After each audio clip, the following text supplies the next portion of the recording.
how stable is our own planetary system in your? Is the solar system? Yeah. This is a really fascinating question. I, So so people have been asking this question for ages. And I think it goes back to Newton even. Newton, Kepler figured out that planets are moving on ellipses and the relationship between their distance and orbital period. Newton, developed a deeper understanding of Kepler's relationships, understanding their interactions being due to gravitational forces.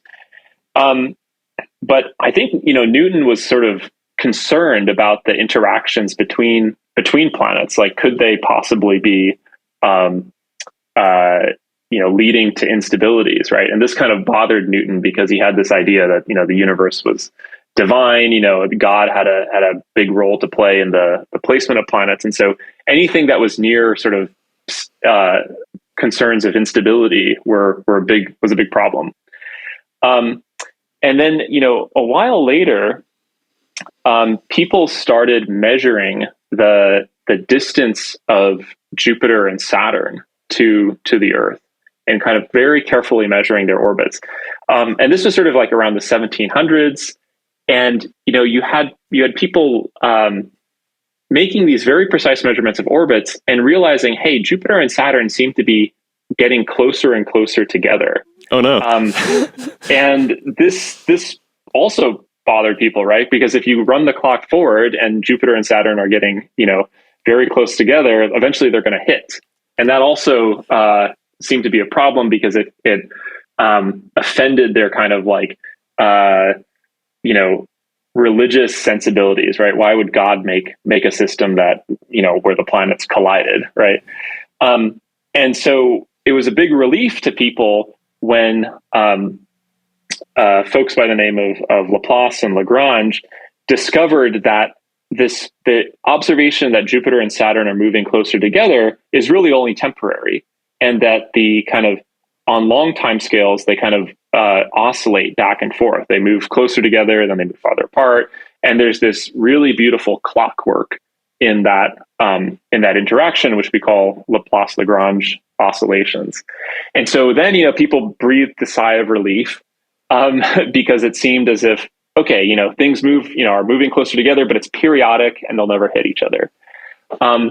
So that was kind of the story up until the 90s. But then, with the advent of more and more sophisticated computers, people could analyze the long-term evolution of the solar system for, billions of years.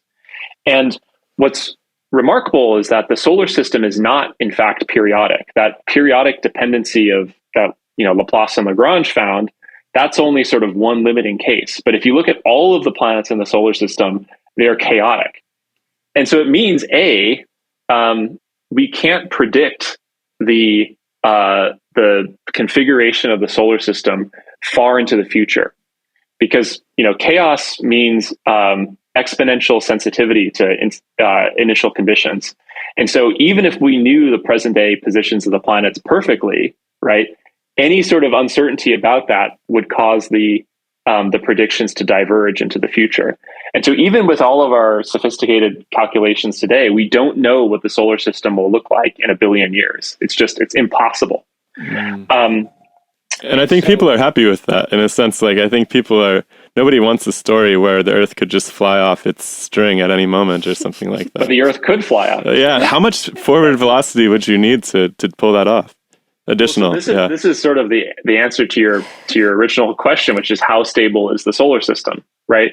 It's not known. The solar system, because you can't actually forward predict the solar system in a detailed sense throughout the lifetime of the sun, which can't be done.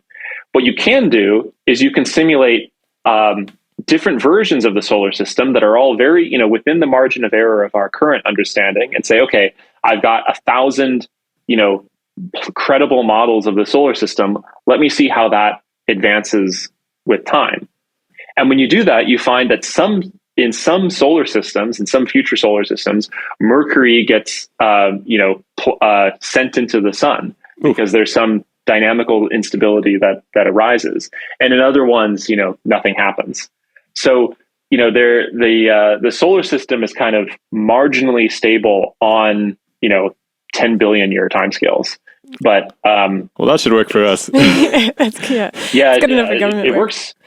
It works for us, but it's something that would have deeply disturbed people like Newton, Laplace, and Lagrange, because they all had these sort of aesthetic sensibilities, right? They thought that the universe needed to be perfect, periodic, predictable, musical, like the handiwork of God, and what God would make something chaotic. So anyway, I love that sort of historical trajectory, because it's interesting to think about problems that people like Newton would have appreciated 400 years ago.